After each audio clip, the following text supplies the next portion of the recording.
저는 오늘 사도행전 새로운 도전 시리즈 세 번째 시간입니다. 오늘 사도행전 2장 1절에서 13절 말씀을 근거로 교회의 탄생이라는 제목으로 하나님 말씀 선포하겠습니다. 많은 사람들이 신앙생활 할 때 교회가 언제부터 생겼을까? 언제 교회가 탄생했을까? 궁금했을 겁니다. 오늘 본문 말씀 사도행전 2장 1절부터 시작해서 이제 교회가 탄생하기 시작을 합니다.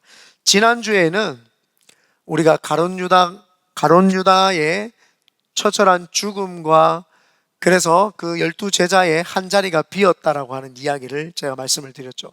그리고 그 한 자리를 채우기 위해서 제자들이 사람을 뽑는데 제자들의 권력에 의해서 사람을 뽑는 것도 아니고 마음대로 뽑는 것이 아니라 정말 하나님의 은혜 가운데 예수 그리스도와 처음부터 끝까지 함께 동행했던 자, 그리고 하나님의 복음을 증거할 사람을 뽑았어요.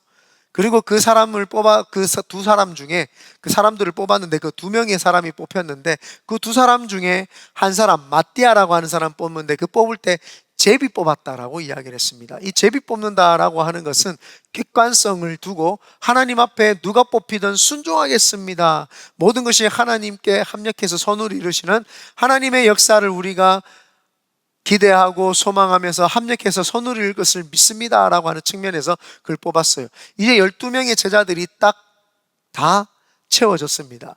그리고는 그들이 기도하기 시작을 했습니다. 10일 동안 간절히 기도했는데 오순절날이 이름에 오늘 1절에 오순절날이 이미 이름에 그들이 다 같이 한 곳에 모였다고.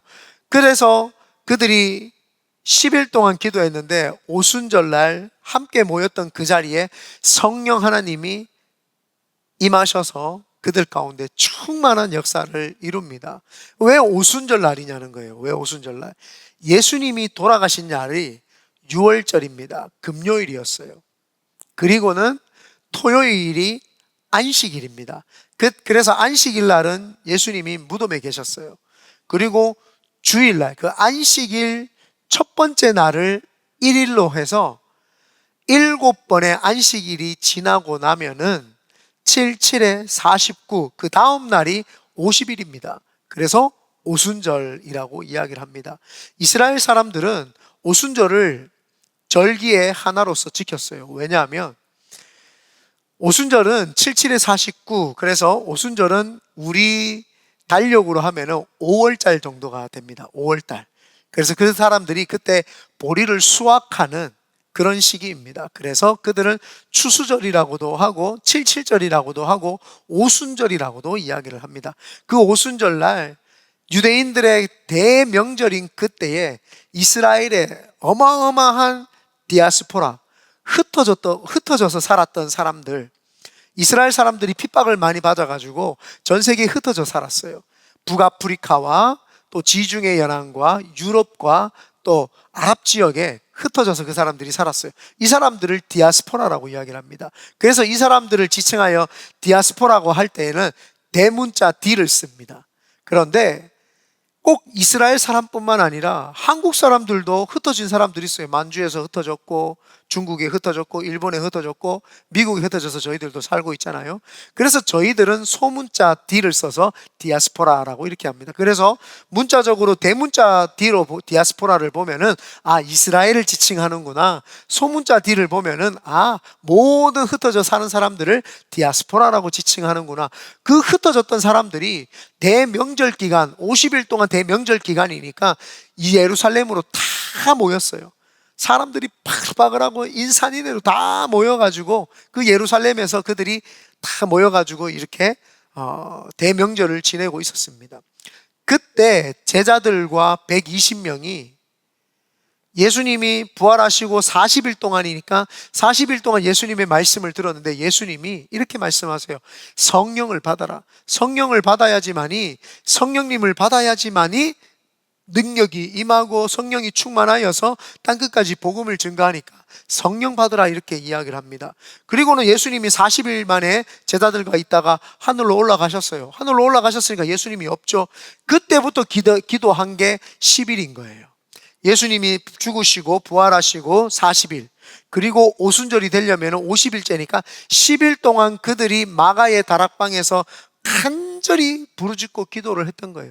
10일 동안 기도를 하니까 딱 50일째 되는 날, 그때 오순절 날 성령님이 그들에게 임하시고, 성령님이 임하시면서 그들이 알 수 없는 언어로 말하기 시작을 했다라고 하는 내용이 오늘 본문의 내용입니다. 그래서 오늘 본문의 이 내용을 통하여서 교회가 어떻게 탄생했는지 그 탄생의 이야기를 들으면서 여러분 큰 은혜가 여러분 속에 임하고 교회 사랑하는 마음이 생겨나시게 되시기를 예수님의 이름으로 축원드립니다. 이거 꼭 AI가 버벅대는 느낌이었다, 그죠? 반복돼가지고 여튼 첫 번째입니다. 성령님이 임하셨을 때 현상입니다. 많은 분들이 목사님 교회 나오니까 처음에는 하나님 아버지라고 그랬다가 그 다음에 예수님이라고 했다가 나중에 또 성령님이라고 하는데 헷갈려요. 제가 쉽게 이야기를 해드리겠습니다. 하나님은 인간이 생각할 수 없는 차원에 계신 분입니다. 그래서 인간이 하나님을 알기 위해서는 하나님이 스스로를 우리에게 가르쳐 주시지 않으면 인간의 측면에서 하나님께 도달할 수가 없습니다. 그래서 하나님께서는 그거를 인간의 측면에서 볼 때는 하나님의 신비다 이렇게 표현을 합니다. 신학적으로 하나님의 신비다. 그래서 하나님을 삼위일체라고 이야기를 합니다. 위격, 인격과 위격과 존중되는 분은 성부, 성자, 성령, 이 세 분이신데 한 분이세요. 그래서 하나님이라고 합니다. 그래서 천주교는 하늘에 계시다 그래서 하느님이라고 합니다. 정확하게 이야기를 하면 신학적으로는 하느님이 아니라 하나님이 맞습니다. 세 분이시면서 한 분이시기 때문에 하나님이다 이렇게 이야기를 합니다. 그래서 유일신이라고 하면서 하나님께서도 창세기에 보면은 자기 자신을 스스로 있는 자 이렇게 표현을 하십니다. 나는 스스로 있는 자다. 출애굽기에서도 하나님은 모세가 하나님 누구십니까? 그때 나는 스스로 있는 자다. I am who I am. 나는 혼자 있다 이 말이에요. 나는 스스로 존재한다. 그래서 그거를 히브리어로 하면은 여호와라고 이야기를 하고 보편적으로 정확한 발음은 야훼 이렇게 이야기합니다. 야훼 하나님. 그래서 스스로 존재하는 분이다. 하늘이라고 하면은 우리가 생각할 때에 1층층 우리가 보는 스카이를 생각할 수 있지만 하늘도 스페이스, 우주가 있고요. 그 너머에 하나님이 계시는 헤븐이라고 해서 또 하늘이 있습니다. 그 하늘도 세 가지로 나뉠 수 있기 때문에 하늘님이라고 이야기를 하는 것은 좀 두리뭉실한 개념이 됩니다. 그래서 유일하신 분이라고 해서 한 분, 오직 신이신 분 중에 한 분이신 유일신 하나님 해서 하나님 한 분, 그래서 하나님이라고 이야기를 합니다. 그래서 죄송합니다. 그래서 성령님께서는 삼위일체, 성부, 성자, 성령님은 세 분이시면서 한 분이시다라고 해서 그 한 분이시죠. 그런데 역할이 다 각각 달라요. 성부 하나님께서는 이 세상을 창조하시고 물론 다 계셨습니다. 그렇지만 창조하시고 계획을 하시는 분이 성부 하나님이시고 그것을 이루신 분, 예수님이 이 인류에 구원하시기 위해서 이루시는 분은 예수님이시고 그 이루신 것을 역사하셔서 이제 이 땅에 충만하게 만드시는 분은 성령님이시죠. 그래서 삼위일체 하나님께서는 역사하시는 느낌이 다 다르시지만 항상 같이 계셨어요. 그러나 전면에 나와서 일을 하시는 분이 다릅니다.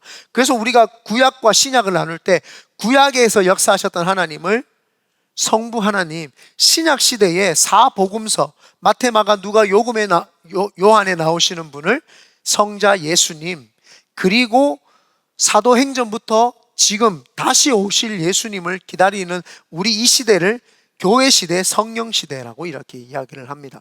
그래서 이 시대에는 더 성령님을 우리가 모시고 성령님을 알아야 되는 줄 믿습니다. 그래서 찬양할 때 우리가 성령 찬양도 많이 하는 이유가 그런 측면에 있습니다. 그래서 성령님이 이제 임하실 때에 현상이 있는 거예요.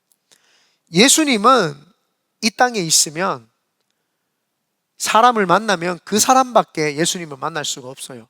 장소에 국한되어서 만날 수밖에 없죠. 그러나 성령님은 한 장소에 계시는 분이 아니라 온 우주 전체에 편만하게 계시죠. 그래서 성령님이 오시는 게 더 유익하다고 하시면서 예수님이 승천하시면서 성령 받으라 라고 이야기를 하셨던 거예요. 그래서 성령님이 임하실 때에 2절 3절 제가 한번 읽어보겠습니다. 호련히 하늘로부터 급하고 강한 바람 같은 소리가 있어 그들이 앉은 온 집에 가득하며 마치 불의 혀처럼 갈라지는 것들이 그들에게 보여 각 사람 위에 하나씩 임하여 있더니 그들이 다 성령의 충만함을 받고 성령이 말하게 하심을 따라 다른 언어들로 말하기를 시작하더라. 성령님이 임하시면은요, 성령님이 임하셨는지 안 임하셨는지 모를 수가 없어요. 성령님이 임하면 성령님이 임했구나라고 하면서 눈치를 다 챕니다. 진짜 성령님이 임했네? 눈치 못 챌 수가 없습니다. 오늘 성경에 보면은 호련히 하늘로부터 급하고 강한 바람 같은 소리가 있었다 그래요. 급하고 강한 바람. 여러분, 바람은 눈에 보입니까? 눈에 보이지 않습니다. 그러나 우리가 손으로 이렇게만 해도 내 얼굴에 뭔가 스쳐 지나가는 게 느껴집니다. 촉감적으로 느껴지는 거죠. 성령님이 임하셨을 때에 그때 12제자들과 120명의 사람들에게 그 성령님이 촉감적으로, 얼굴에 촉감적으로 이렇게 깨달아집니다. 그래서 진짜 성령을 충만하게 받으면 어떤 사람은 전기통했다고 한 사람이 있고요, 어떤 사람은 갑자기 뜨거워졌다고 한 사람이 있고, 어떤 사람은 시원했다고 한 사람이 있고, 평안했다고 하면서 내가 느낄 수 있는 촉감을 다 곤두세워서 그분이 느낌을 느낄 수가 있어요. 그래서 오늘 성경에도 급하고 강한 바람 이렇게 이야기를 합니다. 바람은 어디에서 불며 어디로 가는지는 모르지만 우리가 느껴져요. 그리고 바람은 낙엽이 흔들리는 걸 보면 바람이 있구나라는 걸 알 수가 있죠. 예수 믿고 하나님 안에서 변화된 사람을 보면 이 사람이 성령 받았구나, 성령님이 있구나, 정말 저 사람 변화될 것 같지 않았는데 변화됐구나, 하나님이 계시는구나, 성령님이 계시는구나, 우리는 알 수가 있죠. 그리고 바람 같은 소리라고 했죠. 청각입니다. 청각으로 들립니다. 처음에 저도 그렇고 여기 계신 모든 분들이 하나님을 믿었을 때 제일 먼저 하나님의 음성이 들리는 것이 우리가 죄인이라는 게 하나님으로부터 자꾸 양심의 가책으로 들리기 시작을 해요. 그리고는 죄를 막 회개하기 시작을 하면은 하나님이 새로운 음성이 들리는데 내가 너를 사랑한다, 내가 너를 사랑한다, 그 음성이 들려요. 저도요, 그 음성을 들었는데 얼마나 눈물이 나든지 저는 제 인생 가운데 나를 사랑해 준 사람이 없는 줄 알았어요. 아버지 초등학교 2학년 때 제가 눈 보는 앞에서 심장마비 돌아가시고, 어머니가 아침 일찍부터 저녁까지 식당에 나가셔서 일을 하셨어요. 그러니까 누나하고 저하고 돌봐주는 사람이 없었어요. 어머니의 사랑은 있었지만 어머니는 우리가 눈 뜨면 직장을 가시고 눈 감을 때쯤 되면, 잘 때쯤 되면 직장에서 이제 퇴근하시고 오시니까 그 사랑을 충만히 받지 못했어요. 그래서 제가 중학교 때 삐끌리 나가기 시작을 하면서 나는 사랑도 못 받고 애정결핍도 있고 열등감도 있고 막 그런 것이 몰려왔어요. 그런데 하나님을 탁 만났는데 회개하기 시작을 하니까 하나님이 저한테 제일 먼저 주신 음성이 내가 너를 사랑한다 하는데요, 그 음성이 들려지는데요, 머리끝부터 발끝까지 전율이 통하면서 얼마나 눈물이 나든지 울고 또 울었어요. 나를 사랑해 주시는 존재, 그 존재가 그냥 인간이 아니라 하나님, 세상을 창조하신 하나님이구나라는 것을 제가 그때 팍 깨닫게 되면서 제가 인생이 변화되기 시작을 했죠. 그 음성이 들립니다. 성령 받으면, 성령님이 내 속에 오면은 청각적으로 안 들릴 수가 없어요. 제가 박수치고 이쪽을 보고 있다라는 거는 이쪽에 누군가가 자고 있다는 거예요. 제가 이쪽을 보고 이쪽에 자는데 계속 이리 쳐다보세요. 그럼 얼마나 시험에 들겠어요. 그래서 제가 여기로 보고 제가 박수 치는 거는 깨라, 이쪽 사람. 네. 그래서 이렇게 청각으로도 들립니다. 그리고는 뒤에 뭐라고 이야기를 하면은 3절에 마치 불의 혀처럼 갈라지는 것들이 그들에게 보인다고 해요. 시각적으로도 보입니다. 불의 혀, 불이 막 타면은요, 뱀 혀처럼 이렇게 막 갈라지는 거 이렇게 우리가 불 보면 보이잖아요. 꼭 혀처럼. 이때 불의 혀처럼 갈라지는 것들이 그들에게 보여 시각적으로 보입니다. 시각적으로. 많은 사람들이 성령을 받으면은요, 회개하기 시작을 합니다. 그전에는 한 번도 회개하지 않았던 사람이 막 울면서 회개하기 시작을 하고, 어떤 사람은 막 손을 떨기도 하고, 뭐 거부감이 막 생길 만큼 막 손을 떨기도 하고, 어떤 사람은 막 박수 치면서 뛰기도 하고, 어떤 사람은 막 가슴을 치기도 하고 그래요. 하나님을 뜨겁게 만나니까, 회개가 일어나니까 가만히 있을 수 없는 거예요. 하나님을 탁 만나가 회개가 나오는데 절대 이렇게 있을 수 없습니다. 눈에 보입니다. 불의 혀처럼 갈라지는 것들이, 그 사람 심령이 갈라지는 것, 죄가 갈라지는 것, 내 심령의 영혼의 그 심령이 찢어지고 벗겨지고 죄가 뒤집어지는 것이, 그게 보이기 시작한단 말이에요. 그러니까 눈에 시각적으로 보이는 거예요. 촉감으로만 느껴지는 거, 귀로 청각으로만 들려지는 것이 아니라 하나님의 성령이 임하면은 우리가 시각적으로 변화가 돼요. 그래서 성령 받은 사람을 이렇게 보면은 그게 보입니다. 성령 안 받은 사람과 받은 사람은 보이기 시작을 합니다. 그 보이기 시작한 사람이 막 열정적으로 기도하기 시작하고 찬양하는데, 어느 날 막 두 손 들고 찬양하기 시작을 하고, 그 사람이 하나님 앞에 한 번도 말씀을 안 보던 사람이 막 말씀 보기 시작을 하면서 열정적인 사람으로 바뀌는 것을, 모습이 보이기 시작을 하죠. 그리고는 각 사람 위에 하나씩 임하여 있더니, 각 사람 위에 하나씩 임하여 있었대요. 하나님은 참 좋으신 분이에요. 어떤 한 사람의 모양 형태대로 이렇게 만났다라고 하면 이 사람만 따라가려고 한단 말이에요. 베드로가 하나님을 이렇게 만났더라 그러면은 그게 기준이 돼버립니다. 그게 스탠다드가 되어가지고 모든 사람이 그 사람을 만나려고, 그 사람처럼 되려고 노력을 해야 할 거예요. 그런데 사람은 다 사람마다 기질이 다르고 성품이 다르고 생각하는 게 다르고 그 마음 씀씀이나 댐댐이가 다르고 깊이가 다르고 넓이가 달라요. 어떤 사람은 좁은 사람도 있고, 어떤 사람은 태평양같이 넓은 사람도 있고, 어떤 사람은 시야가 좁은 사람도 있지만 어떤 사람은 넉넉한 사람도 있고, 다 사람마다 다 다르단 말이에요. 그러니까 성령님이 임했을 때에 각 개인에게 만족할 만큼의 인격적으로 만나 주신다는 거예요. 그러니까 뭐예요? 성령님이 임하시면은 그 현상이 촉감으로, 청각으로, 시각으로, 그 다음에 각 개인이 만족할 만큼 인격적으로 만나주시는 거예요. 어떤 사람은, 불같은 사람은 뜨겁게 만나주시고, 어떤 사람은, 평안한 사람은 평안하게 만나주시고, 인격적으로 그 사람들이 만족할 만큼 다 만나주신다는 거예요.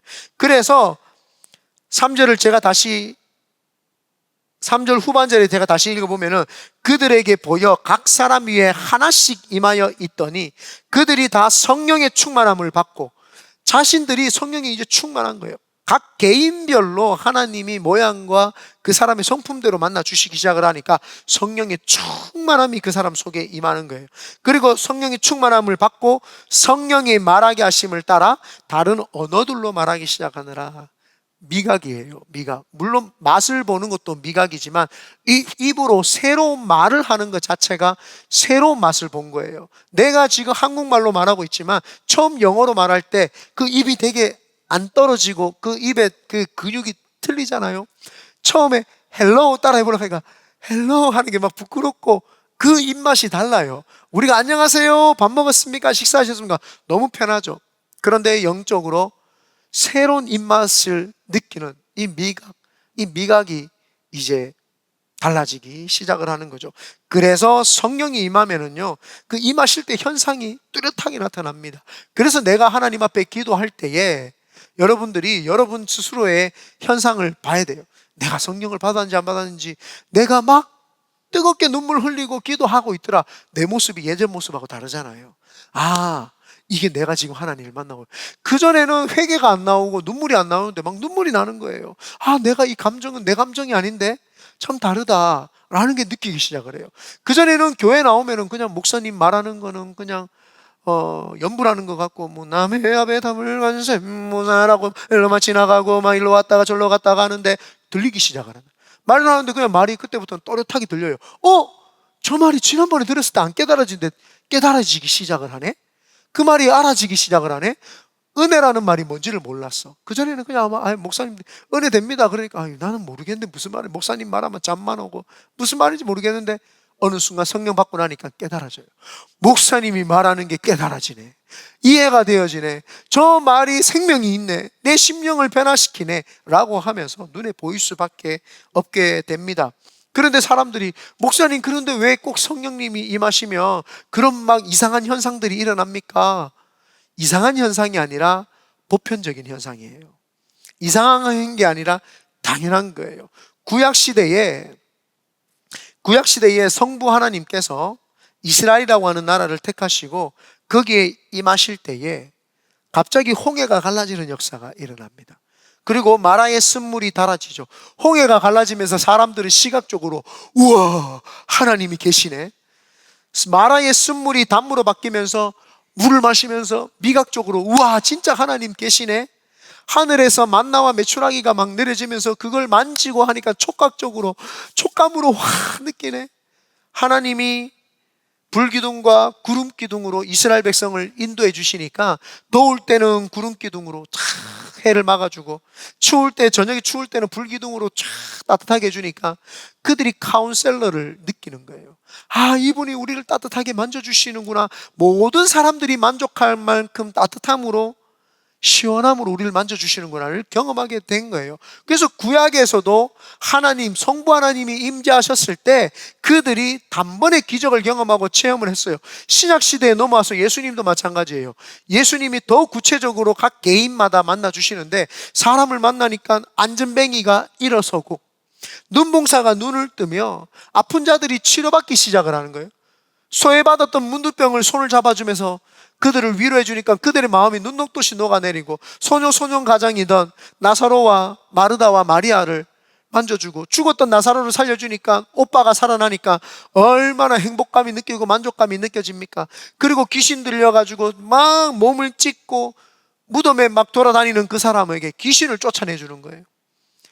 다 촉각적으로, 청각적으로, 시각적으로, 미각적으로 오병이의 기적을 통해서 음식을 먹으면서 기적을 경험을 하는 거예요. 와, 진짜 하나님 살아계시네. 손을 들어서 기도했는데 오병이어의 기적, 5개의 떡과 2마리의 물고기로 5,000명을 먹일 뿐만 아니라 12광주리가 남아버리는 역사가 있는 거예요. 그래서 사람들이 그걸 보면서 기적이 있다. 와, 하나님의 성부 하나님이 임하시는 곳에는요, 기적이 없을 수가 없습니다. 성자 예수님을 만나면 기적을 체험 안 할 수가 없습니다. 마찬가지입니다. 성령 하나님을 만나는 순간 기적이 일어나고 체험하는 것은 당연한 거예요. 그걸 이상한 현상으로 받아들일 이유가 없어요. 예수님을 만나가지고 치료받았는데 그게 이상하다. 왜 내가 치료받지? 이상한데? 가 아니고, 너무 고맙고 감사한 것처럼 성령을 만나면 하늘로부터 불이 임하고 내 속이 뜨거워지고 회개가 일어나고 변화받고 이 심령이 변화되어서 하나님을 깊이 만나게 되는 거죠. 그 역사가 이상한 현상이 아니라, 당연하구나, 당연하게 그렇게 만나는구나. 그런데 왜 성령님이 임하셨을 때 바람같이 불같이 임하셨을까요? 바람이라고 하는 거 히브리어로는 루하흐라고 합니다. 헬라어로는 퓨뉴마라고 합니다. 성령을 생기라고 이야기합니다. 성령님이 임하셨을 때 하늘로부터 급하고 강한 바람같이 왔다라는 것은 생명을 이끌고 오셨다라는 거예요. 죽어가는 심령, 내 심령이 늘 답답하고 문제가 생기면 어쩔 줄을 몰라가지고 근심 걱정 불안하면서 벌벌 떠는 그 심령 가운데 성령님이 딱 오시니까 새로운 생명을 확 불어넣어 주는 거예요. 사람이 생명이 되는 거예요. 사람은요, 하나님이 흙으로 만들었다가 그냥 그들에게 기운, 하나님의 기운을 집어넣으니까 사람이 생명, 살아있는 생명이 된 거예요. 그래서 하나님의 영이 떠나가면은 이 기운이 다해서 죽어버리고 흙으로 다시 돌아가는 겁니다. 그래서 돌아가셨다라고 하는 거예요. 왓슨, 하나님으로부터 왔기 때문에 하나님으로부터 돌아가는 거. 그래서 돌아가셨다라고 하는 거죠. 많은 사람들이 죽음을 보면은, 그 사람의 생명이 그 속에 있다가 그 기운이 없어지니까 죽는다라는 걸 보는데도 영적인 거를 잘 감지를 못할 때가 많아요. 그리고 사람이 흙으로 창조됐다고 하면은, 내가 우리 엄마 뱃속에서 나왔는데, 이렇게 이야기해요. 죽으면 흙으로 돌아가는 모습을 보면, 우리가 흙으로 지연받았고 흙으로 존재되었구나. 그래서 영국의 한 박사가 사람의 시체를 분리했는 것을, 그거를 검사를 했더니 흙하고 90% 이상이 똑같더라라는 것을 발견을 하게 됩니다. 그래서 우리에게는 하나님으로부터 급하고 강한 바람 같은 소리가 왔다는 생명을 집어넣어 주죠. 성령님이 임하니까 내 속에 다시 생명의 기운을 넣어주는 거예요. 의기소침 하던 사람이 희망이 생기고, 저같이 사랑 못 받았다고 한 사람이 사랑이 행복이 생기면서 힘이 나고, 원래 저도 이렇게 당당하게 막 하는 사람은 아니에요. 목사님은 성품이 원래부터 저도 그렇지는 않았어요. 저도 좀 낯을 가리고요. 저도 좀 얼굴이 울그락불락 해주고 안 믿는 표정인데 맞다니까요. 그런데 하나님을 믿으니까 더 당당함이 생기는 거예요.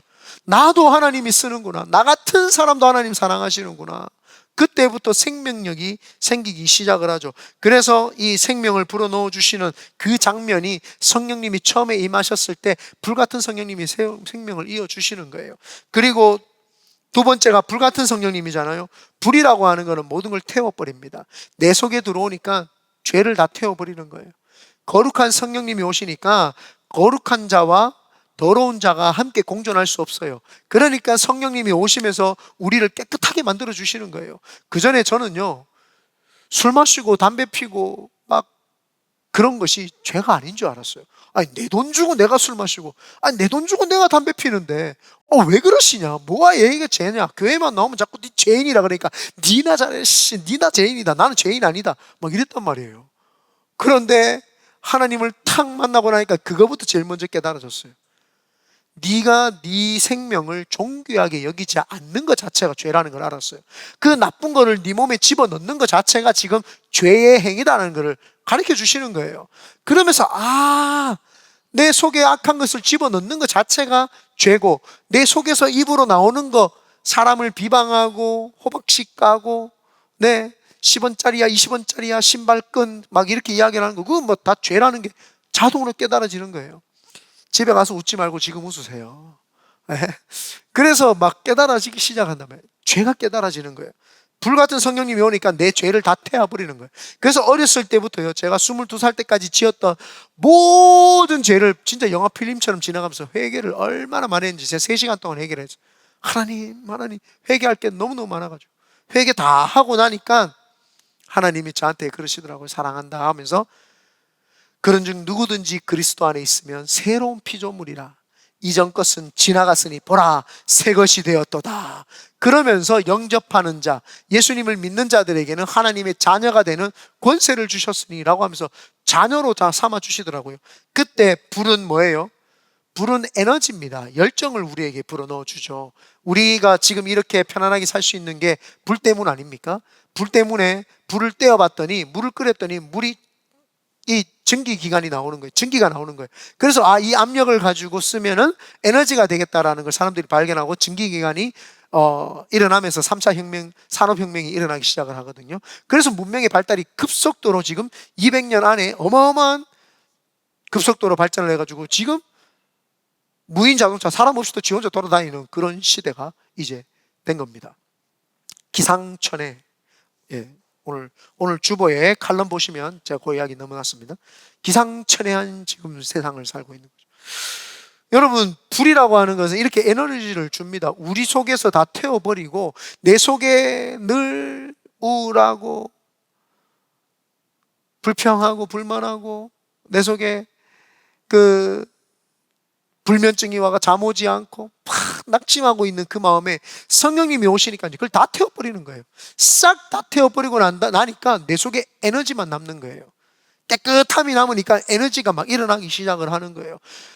금을 처음에 캐기 시작을 하면은요, 금이라고 하는 것도 약간 지저분한 색을 띠고 있습니다. 그냥 노르스름이나 그런 색입니다. 근데 그거를 담금질을 합니다.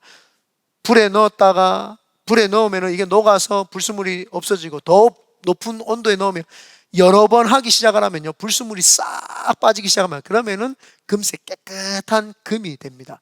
변질되지 않죠. 변질되지 않는 그 에너지가 충만한 모습이 그 속에 잠겨 있는 거예요.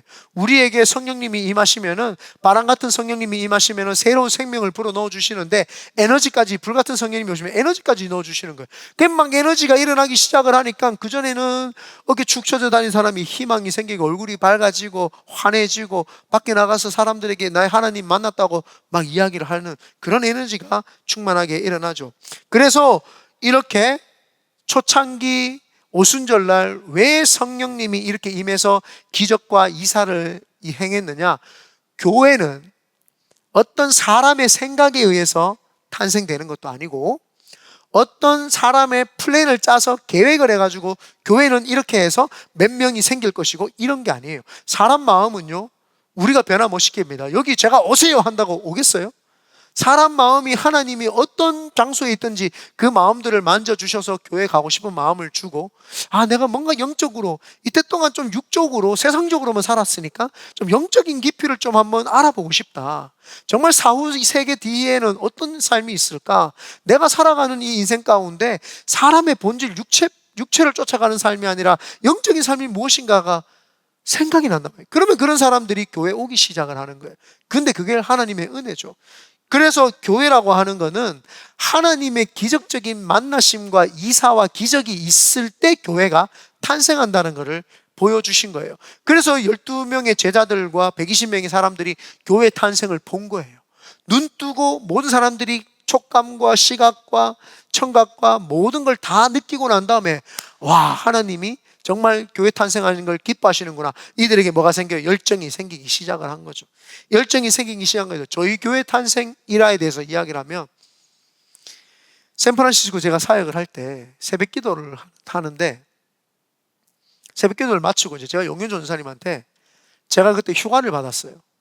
네, 휴가를 받아가지고, 용현 전사님, 새벽 기도 이렇게 다 나온 사람들이에요. 한 7명이 있었어요. 용희 전사님, 내가 휴가 받았는데, 용희 전사님, 캐나다 한번 가보고 싶은데, 내가 영주권이 없지? 그래서 내가 캐나다 못 가고, 그러면 텍사스 갈까요? 이렇게 이야기를 했어요. 그랬더니, 가이 자매가, 지금 우리 교회는 안 나오지만, 이제, 지금 뉴저지에 있어요. 가이 자매가 나한테, 목사님, 저도 이번에 학교 졸업을 하는데, 졸업여행 따라가면 안 될까요? 갑시다 했더니 승현 전사님이, 나도 왜 내만 빼고 가는데 갑시다, 이렇게 된 거예요. 그래서 그때 새벽기도 나왔던 보라 전사님하고 지훈 집사도 저도 갈 수 있을까 이래가지고 이제 가게 된 거예요. 그리고는 중노 전사님도 데려갔는데 중노 전사님 왕따였어요. 집에 있었는데 새벽기도를 안 나왔어야 되는데, 근데 불쌍해가지고 전화했어요. 중노 형제, 당신도 갈래요? 했더니 가겠습니다 해가지고 그때 저희가 텍사스로 여행을 가게 됐는데, 그냥 가자고만 이야기를 했지 사실은 갈 수가 없었죠. 교회 사역이 있고 성도들이 다 있으니까. 다 코로나 걸렸어요. 싹 코로나 걸리면서 교회 문을 싹 닫아주네. 됐다, 이때다 해가지고 이제 비행기 타고 저희가 이제 텍사스를 가게 된 거죠. 텍사스를 갔는데, 그래도 목사하고 성도들이니까 텍사스에 있는 큰 교회 한번 예배 드리러 가보자 해서 세미안 교회라는 교회를 찾아갔어요. 교회가 금요일인데 예배를 안 드리는 거예요. 이렇게 큰 교회가 예배를 안 드린다고? 실망을 했는데 전화를 해봤더니 교회를 개척을 해서 또 한 군데 더 개척을 해서 그 교회에서 지금 예배를 드리고 있다고 하면서 입당 예배를 처음 드리는 날 우리가 가게 된 거예요. 그때 우리 갔던 모든 우리 보드 멤버들이 하나님이 우리도 개척하기를 바라시는가 보다라고 다 느낀 거예요. 각자 개인이 그 예배를 드리면서 다 느꼈던 거예요. 그래서 한 사람만 교회 개척해야겠다고 했으면 교회가 탄생을 안 했죠. 근데 그때 거기 갔던 모든 사람들이 동시다발적으로 그걸 느꼈어요. 막 예배를 드리는데 막 그때 목사님이 막 설교하시고 하는 걸 듣고 저도 응답받고 막 성도들도 응답받고, 하나님이 우리 교회가 개척되기를 원하시는, 그래서 저희가 개척을 하게 된 거죠. 그래서 이 교회가 탄생을 했죠. 우리가 사람이 한다고 해서 교회가 개척되는 게 아닙니다. 파석교회도 솔직하게 제 심정으로는 제가 저희 교회가 담당하는 거를 저는 하기 싫다고 이야기를 했어요. 그런데 하나님이 오순절날 마가다락방에서처럼 기적과 이사를 보여주신 것처럼 파석교에서도 동일한 역사가 있었던 거예요. 저는 파석교회 안 합니다 했는데, 그때 우리 용현 전사님이 왜 꼭 하필 그때 파석교회가 이제 지방에다가 연락이 와서 우리 교회를 맡아주십시오라고 할 때 용현 전사님이 직장에서 레이오프를 당합니다. 왜 그때 그랬을까요? 그 용현 전사님 저를 찾아왔어요. 그래서 용현 전사님이, 목사님, 제가 이때를 위해서 하나님이 저를 레이오프 시키신 게 아닐까요? 파소교회를 보내시기 위해서 제가 그래서, 잠깐만, 스톱, 멈춰라. 나 안 하고 싶은데 용현 선생 그렇게 말했죠. 일단 멈춰라. 일단은 멈춰라. 하나님의 뜻을 구하자. 진짜 하나님 뜻인지 아닌지 우리가 알 수 없지 않냐. 목사님, 우리가 시도해보지 않으면 하나님 뜻인지 아닌지 어떻게 알겠습니까? 그렇기 때문에 한번 도전해보고 싶습니다라고 하더라고요. 근데 그 음성이 하나님의 음성으로는 들렸어요. 왜냐? 우리 용현 전사님이 우리 제일 처음에 개척할 때 우리 보드 멤버들 모여가지고 야, 우리 교회 어디서 개척했으면 좋겠을까요? 이렇게 이야기했어요. 용현 전사 까는 이야기는 아니고요. 그러니까 용현 전사님이 집에서 가까운 데로 개척하시죠. 이렇게 이제 인간적인 말을 했어요. 그래서 내가 그럴 것 같으면 개척 말로 하는 집에서 가까운 교회 나가세요. 내가 이렇게 이야기를 했어요. 그렇게 무엇인가 내 중심으로 선택을 하던 전도사님이 가까운 교회를 가까운 집에서 가깝게 개척을 하자. 이 말은 뭐예요?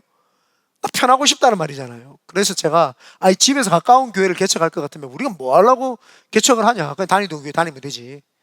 맞잖아요. 1시간 떨어진 산호소로 가자. 이래가지고 샌프란에서 산호소 내려온 거예요. 그래서 내려온 거예요. 그래서 그때 예언자매도 숟가락 얹었었는데 그랬었어요. 그런데 용현 전사님이 이제 세월이 지난 4년 뒤에 입에서 나오는 고백이 뭐예요? 목사님 도전해보지 않으면 어떻게 하나님이 역사를 하시는지 안 하는지 알 수 있겠냐? 이 음성이 들리니까 이제는 개인의 중심에서 무슨 시각을 바라보는 것이 아니라 교회 측면, 하나님 측면에서 본다라는 게 담임 목사 직감적으로 알잖아요. 그렇구나. 제가 감동이 되니까 하나님 뜻인데 안 돼라고 말할 수 없으니까 하나님의 뜻을 한번 구해봅시다 라고 하고 이제 성도님들에게도 이야기를 하고 그렇게 된 거예요. 그래가지고 제가 일주일 동안만 내 기도해 볼게. 용희 전사님이 저도 기도해 보겠습니다. 제가 일주일 동안 기도하는데 두 가지가 걸렸어요. 하나는 모든 사람을 만족해야 되는데 모든 사람이 만족할 수가 없다면 이건 하나님 뜻이 아니다. 네. 무슨 만족이냐? 우리 교회가 그래도 개척을 하고 있었지만 큰 대형 교회가 아니기 때문에 용현 전사님 가정을 파송을 하게 되면 물질 지원을 다 해줄 수가 없어요. 그러니까 우리 교회 입장에서 이게 만족감을 나 못 느끼겠는 거예요. 그리고 또 용현 전사님도 우리 교회만 바라보고 매춘불 받아가지고 거기 가서 생활을 하면 본인도 생활하는 게 힘들잖아요. 그래서 제가 하나님한테 하나님 레이오프 당했는데 직장을 주십시오. 우리 교회에서 또 파수교회에서 해서 2,000불 이상을 지원을 해드리지만 나머지 금액은 우리가 지원해 줄 수 없습니다. 직장을 주십시오 라고 제가 기도를 했어요. 그러면서 하나님 직장을 주는데 샘플안이 직장을 주면 어떻게 파수까지 매일 왔다 갔다 해요? 이건 아니다. 리모트 되는 직장을 하나님 주십시오 하고 제가 일주일 뒤에 용현 전사님하고 승현 전사를 만났어요. 내 마음에 이런 감동이 왔는데 당신도 어때? 자기들도 그런 감동이 왔대요. 리모트 되는 직장. 그래서 지금 이력서를 넣었나? 많이 넣었대요. 많이 넣고 면접도 하고 다 했대요. 1차 면접, 2차 면접 다 많은 걸 했대요. 그런데 제가 이렇게 이야기를 했어요. 그러면 하나님이 우리에게 둘 다에게 동일한 마음을 주셨으니까 리모트 되는 직장이 딱 제일 처음에 연락 오면 그럼 하나님 뜻이다. 우리 가는 걸로 합시다. 했는데 그 말을 딱 하면서 제가 용현 전사님, 승현 전사님이 웃으면서 그랬어요. 내가 생각보다 신령하다 하고 이제 제가 웃으면서 딱 했는데 그 다음날 리모트 되는 데에서 딱 연락이 온 거예요. 딱 그 한 곳에서 연락이 딱 와서 우리 하이어가 된 거죠. 그래서 용현 전사님이 저한테 연락이 와서 목사님 연락이 왔습니다. 리모트 되는 직장에서 하이어가 됐습니다. 오케이. 그럼 하나님 뜻이니까 내 뜻도 아니고 네 뜻도 아니고 하나님의 뜻이니까 이거는 우리가 해야 된다라고 해서 그 교회를 이제 우리가 담당을 하게 된 거예요. 그런데 여기 이제 지난주에 안 오신 분도 있었는데 지난주에 파수교회 성도들이 우리 지방 회장님을 만나러 왔다가 찾아 헤매다가 못 헤매가지고 왔는데 우리 교회 왔어요. 그거는 우리 교회가 그 교회인지도 모르고 온 거예요. 5명이 오신 거예요. 지난주에. 그래서 4개 교회를 찾아 헤매다가 도대체 교회가 어디고 이 교회에 들어가서 예배 드리자 해가지고 들어와가지고 예배 드렸는데 우리 교회인 거예요. 그래서 안녕하세요. 제가 어떻게 오셨어요? 멀리서 왔어요. 그래. 어디서 오셨는데요? 그러니까 파소에서 왔어요. 파소 순복음교에서 오셨죠? 예. 제가 이제 거기에 담임 목사고요. 여기 용현 전사 그때 또 내 옆에 서 있었어. 평상시에 안 서 있다가. 네. 여기가 이제 담당 전도사입니다. 예? 하고 놀란 거예요. 이게 하나님 뜻이죠. 누구 뜻이겠어요? 맞지 않아요? 그분들이 교회를 찾다가 우리 교회인지 니네 교회인지도 모르는데 다른 우리 지방 회장님 교회를 찾아가다가 못 찾아가지고 왔는 교회가 우리 교회야. 이만하면 하나님이 하셨다고 할 수 있는 거 아니에요? 인간이 할 수 없는 거를 하나님이 하신단 말이에요. 그러면 하나님이 하시고 우리는 순종할 뿐이죠. 교회라고 하는 것이 왜 이렇게 기적과 이사가 일어나서 성령님이 임해가지고 막 오순절날 마가다락방이 불같이 일어났느냐? 하나님이 교회를 탄생하실 때에 이거는 사람이 세운 교회가 아니고 내가 세운 교회야 라는 것을 알려주시기 위해서 성령님이 바람같이 불같이 임하면서 교회의 생명을 불어넣으시고 교회의 에너지를 불어넣어 주신 줄 믿습니다.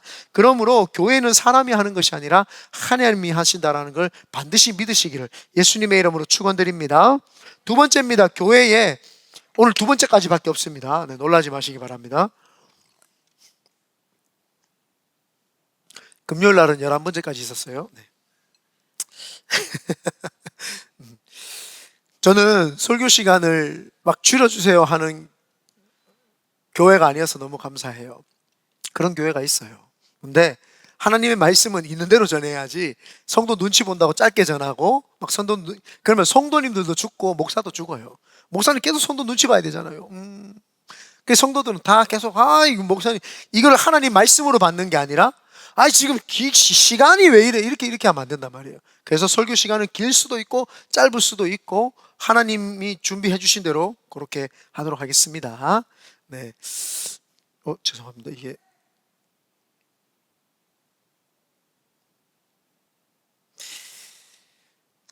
두 번째가 교회에 그래서 그러면 탄생과 목적이 있어요.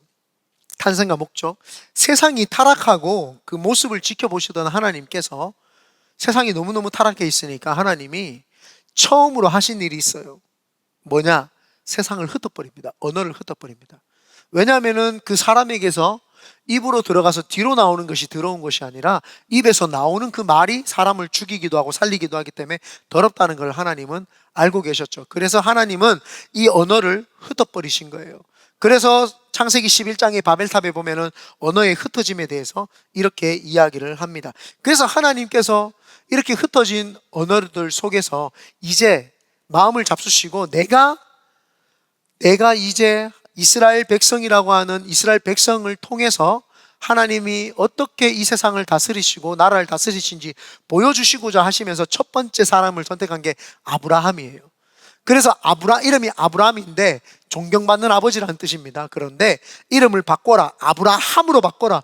입술을 바꾸는 거예요. 입술을 바꿔야 된다. 사람들이 그냥 당신을 그냥 존경받는 아버지가 아니라 열국의 아버지라고 하면서 입술을 바꿔버리라고 이야기를 하는 겁니다.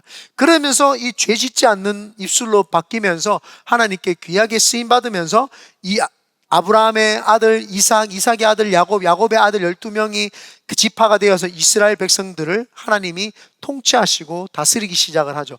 그래서 하나님이 통치하시고 다스리기 시작을 하면서 제일 첫 번째로 그들에게 줬던 과제가 뭐예요? 입술입니다. 언어를 하나님은 그들을 통치를 하신 것이죠. 교회의 탄생은 4절에 보면은 그들이 다 성령의 충만함을 받고 성령이 말하게 하심을 따라 다른 언어로 말하기를 시작하니라. 교회라고 하는 탄생과 그 목적은 성령님이 시키는 말을 하는 것이 교회예요. 그래서 목사의 하는 역할은 성경을 읽고 성령님이 시키는 거를 말을 하고 성도들은 그 말씀을 받고 세상 사람들에게 성령님이 시키는 말을 하게끔 만드는 거예요. 그래서 구약시대에는 하나님께서 구약시대에 그 사람들에게 입술을 붙잡아 주셔가지고 입술을 붙잡아 주셔서 하나님의 나라는 하나님이 통치하시는 신정정치다라는 거예요. 인간이 통치하는 것이 아니다. 신정정치다. 그래서 하나님의 나라는 이렇게 다스림을 받는다라고 하면서 그들에게 언어를 하나님이 잘 사용할 것을 이야기를 하면서 하나님 사랑합니다. 하나님 합니다. 그래서 입술을 부정적으로 하는 사람들은 하나님이 쓰지 않았어요. 긍정적으로 쓰고 입술을 잘 사용하는 사람들을 하나님이 사용을 하셨죠. 그리고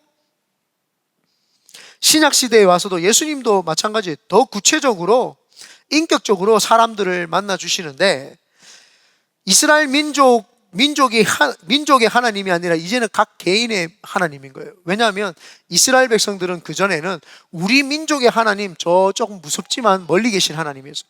그래서 말을 함부로 하면은 하나님 벌 주시기도 하고 그래, 지도 살아있다고 말하는 거 보세요, 한번. 네, 요하나 사랑합니다. 네. 그래서 이스라엘 백성들은 하나님을 좀 두려워하는 하나님이었어요. 왜냐하면 자신들이 말을 잘못하거나 했을 때 이방 나라를 통해서 자신들을 멸망시키기도 하고 채찍질을 드시기도 하고 혼내시기도 하셨어요. 그러니까 이스라엘 사람들 마음에는 하나님, 우리 하나님인데 좀 무서워.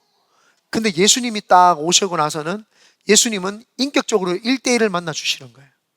내가 너도 만나고 너도 만나고 1대1로 만나 주시면서 무서운 하나님이 아니라 이제는 사람을 1대1로 만나 주시는 하나님이라는 걸 통해서 예수님을 통해서 하나님을 알려주신 거죠. 그전에는 이스라엘이라고 하는 나라를 통해서 하나님이 자기 자신을 알리시고 싶으셨던 거예요.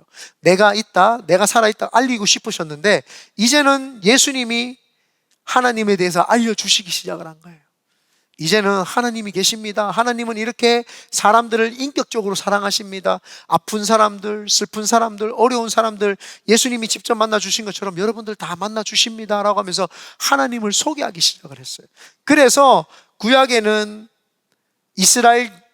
이스라엘의 주변에 있었던 나라들이 이스라엘을 보면서 하나님이 이스라엘의 입술을 통해서 사용을 하시고 입술을 통해서 역사하시고 저들을 통해서 하나님이 역사하시는 것을 열방의 나라들이 그걸 봤단 말이에요. 근데 예수님이 오시고 나서는 하나님이 이제는 각 개인에게 만나 주시면서 예수님을 통해서 우리를 사랑한다고 말씀해 주시는구나 라고 하면서 그 음성을 듣기 시작을 했던 거예요. 그런데 성령 시대에 와서는 성령님이 이제 말하게 하심을 따라서 그 말이 퍼지기 시작을 하는 거예요. 그래서 교회라의 목적은 말하는 기능이에요.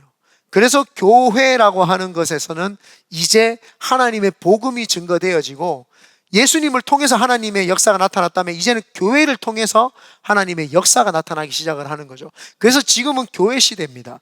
그래서 교회를 통해서 하나님이 모든 역사들을 이루시고 만들어내신다. 그래서 교회 시대가 이제 우리에게 나타나신 거죠. 그래서 성령님이 초대교회 오순절날 임하시고 모든 촉감과 시각과 그 인격과 미각을 통해서 나타나셨을 뿐만 아니라 이제 모든 사람들을 통해서 그 입술을 통해서 이제 사람들을 구원하시고자 하시는 역사가 있는 거죠.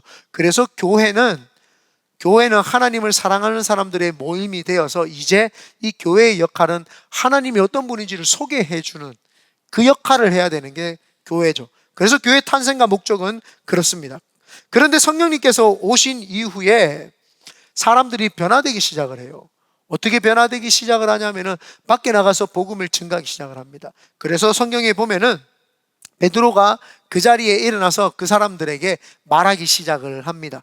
그래서 성경에 보면은 말하기 시작을 하는데 그 사람들 귀에 하나님의 말하심이 들렸다고 이야기를 합니다. 12절입니다. 11절입니다. 그레데인과 아라비아인들이라 우리가 다 우리의 각 언어로 하나님의 큰 일을 말함을 듣는도다. 큰 일 말함을 듣는 거예요. 큰 일이 뭐예요? 예수 그리스도께서 우리를 위해서 십자가에 돌아가셨고 우리는 죄 사함을 받았고 그분을 믿으면 그분의 죽으심과 부활을 믿는 사람은 우리도 예수님이 승천하신 것처럼 나중에 승천해서 천국 갈 것이다라고 하는 그 복음이에요. 그 사람들이 성령을 받고 교회가 탄생하고 입술이 주장되기 시작을 하니까 그때부터 그들이 뭐래요? 복음을 증거해요. 하나님의 큰 일을 말하기 시작을 하는 거예요. 하나님의 큰 일을 말하기 시작을 하니까 사람들이 그 큰 일을 듣고 우리가 어찌할꼬 내가 어떻게 해야 구원받을까 회개하십시오라고 하면서 회개하고 그들도 성령 받고 변화받아서 하나님 앞에서 나아가게 돼 시작을 했죠. 오늘 성경을 보면 제자들에게 새로운 도전이 두 가지가 나옵니다. 성령을 한 번도 받은 적이 없는데 성령을 받기 위해서 10일 동안 그들이 기도하는 도전을 했어요. 그래서 여러분 성령을 받을 수 있는 길은 부르짖어 기도하는 길밖에 없습니다. 그리고 두 번째 도전이 뭐였느냐? 이들은 한 번도 복음을 스스로 각 지역에 퍼졌던 사람들에게 디아스포라로 퍼졌던 사람들에게 복음을 증거해 본 적이 없었던 사람들이에요. 그런데 이들의 도전, 교회의 탄생과 이유와 목적은 말씀을 증거하는 거구나. 그래서 그들이 그때부터 전도하기 시작을 해서 지금 우리까지 예수를 믿게 된 거예요. 2000년 전에 있었던 사건이 지금 우리까지 일어나면서 동일하게 제가 그 사건에 대해서 이야기하기 시작을 하는 거죠. 그래서 하나님의 역사, 교회 탄생은 그냥 단회적으로 오순절날만 있었던 것이 아니라 지금 우리에게도 교회 탄생을 위해서 여러분들에게 성령 주시고 기적과 이사를 나타내는 줄 믿습니다. 그래서 여러분 중에 하나님 깊이 만나고 싶고 문제가 있으신 분들은 성령님, 내 문제 해결해 주시고 내가 하나님을 더 깊이 알고 만나고 싶습니다 하시는 분은 부르짖어 기도하시기 바랍니다. 그래서 여러분 다 성령 충만 받으면 기적과 이사를 경험을 하고 하나님을 깊이 만나게 될 줄 믿습니다. 제가 나중에 담임 목사 간증 집회 한번 하려고 생각합니다. 제가 하나님을 만났고 어떤 응답을 받았는지 한 수천 가지를 있는데 거기서 핵심 되는 것만 뽑아다가 간증 집회 3일을 해가 10개, 10개, 10개에서 한 30개 정도 제가 이야기를 해드릴 생각입니다. 그래서 하나님을 만나서요, 기도해가지고 응답 못 받잖아요. 그게 이상한 거예요. 그게 어떻게 하나님은 살아계시는데 교회 나와서 하나님께 기도했는데 응답을 못 받아요? 그거 이상한 거예요. 하나님 잘못 믿은 거예요. 하나님 믿으면 진짜 응답이 바로바로 있습니다. 우리 집사람은 그거를 같이 기도해서 응답을 수십 번, 수백 번을 경험하고 체험하고 눈으로 똑똑히 본 사람이에요. 그래서 응답이 없다 말 못합니다. 우리 교회 초창기 성도들도 마찬가지고요. 우리가 이 성전 얻은 것도 사실은 우리 성도들 여기 계시면 다 알잖아요. 이건 뭐 내가 하려고 했는 게 아니잖아요. 우리가 돈 모아가지고 성전 건축해 보려고 하세요. 이거 몇백만 불 할 거 아니에요. 적어도 500만 불을 하지 않겠어요? 이 정도 되는 땅. 근데 우리가 건축 헌금 내지도 않고 돈 내지도 않고 그냥 우리가 마음껏 아침부터 쓰고 싶은 데 다 쓸 수 있도록 하나님 허락하셨죠. 이거는 뭐 기적이 아니라고는 말할 수가 없어요. 우리가 할 수 있는 부분이 아니죠. 그렇기 때문에 여러분들도 오늘 성령님 만나서 기적을 경험하시고 교회의 일원으로서 위대하게 쓰임받게 되시기를 예수님의 이름으로 축원드립니다. 아멘.